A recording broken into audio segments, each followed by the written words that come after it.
Sebelum melanjutkan cerita ini, ada baiknya teman-teman untuk komen, subscribe, like, dan share. Terima kasih. Hubungan gelap suami dan pembantuku. Bab 109. Acara dimulai. Aku masih diam melihat perdebatan Nisa dan Bu Teti. Apa-apaan ini?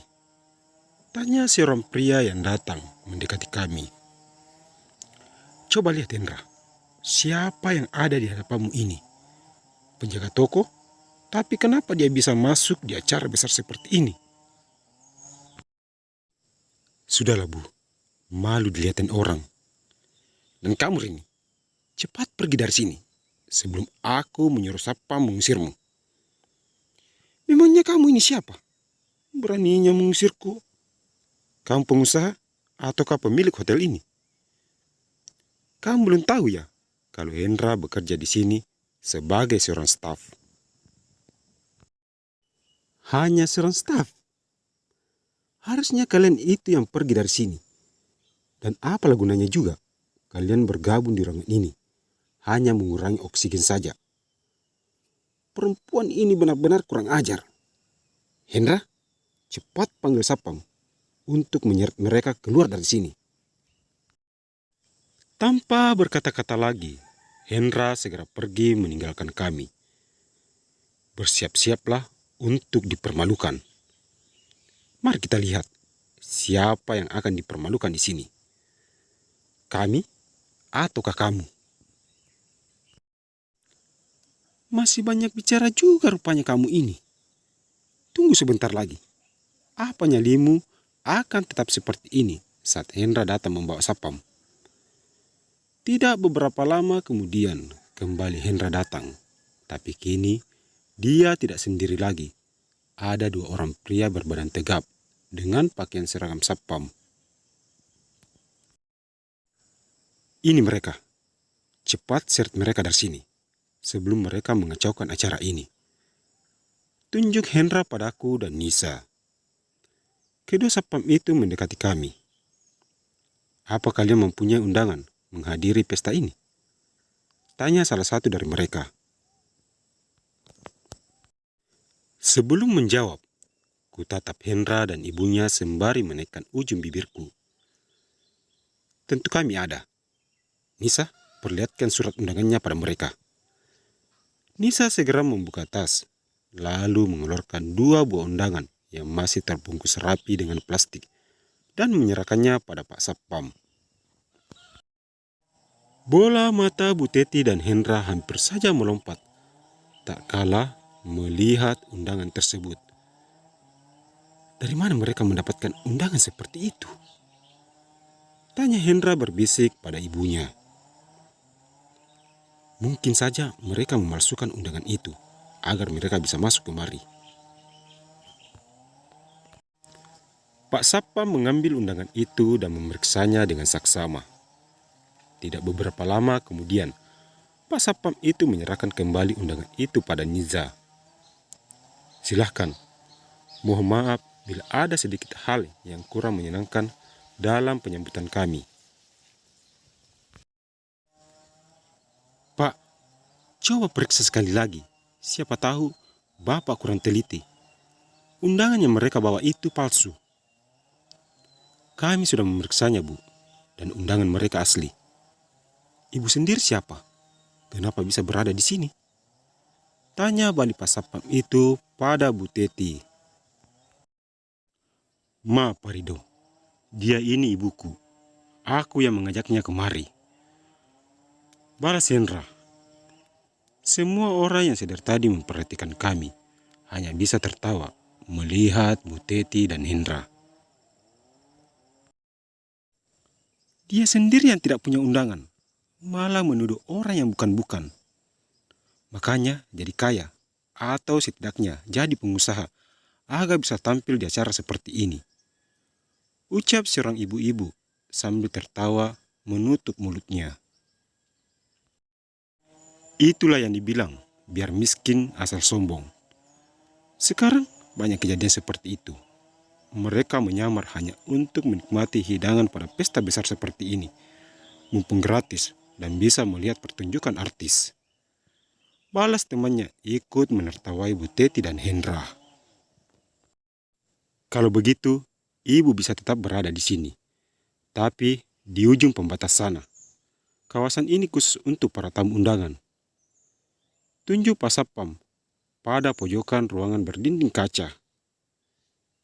Hendra, ibu mau di sini. Bu Teti memelas.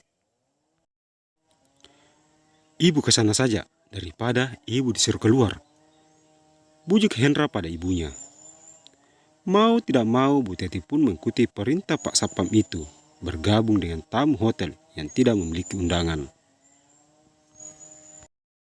Andai saja dia tidak mengusik kami, mungkin dia masih bisa bersenang-senang di sini, menikmati makanan dan minuman, serta bisa melihat penampilan artis dari dekat. Benar-benar apes nasib perempuan Purbaya itu. Ingin menertawainya, tapi takut dosa. Suasana kembali kondusif. Beberapa artis ibu kota sudah menampilkan pertunjukan yang cukup menarik, serta menghibur para tamu undangan yang hadir. Dari arah pintu, tampak seorang pria berjas masuk. Kedua tangannya dimasukkan ke dalam saku. Beberapa orang mengikutinya dari belakang. Kilauan kamera dan beberapa orang wartawan berlari mendekatinya. Ya, dia Pak Reno, orang yang selama ini mengisi hari-hariku. Sekilas dia terlihat angkuh, tapi sebenarnya dia baik, walau sedikit menyebalkan. Dengan tingkahnya. Harap menjauh, jangan halangi.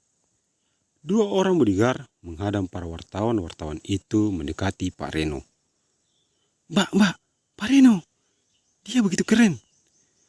Nisa kegirangan, tak kalah melihat Pak Reno. Kutepuk pundaknya, hingga dia hanya bisa memanyunkan bibirnya. Iya, itu suami Mbak. Hanya Mbak yang bisa memujinya, bukan? Kuangkat kedua jempolku pada Nisa. Karena Tuan Reno sudah tiba, ada baiknya kita mulai acaranya. Untuk mempersingkat waktu, diharap Tuan Reno naik ke atas mimbar untuk menyampaikan sepatah dua kata sebelum acara ini dimulai. Dengan hormat, dipersilahkan. Kembali suara MC terdengar di atas mimbar.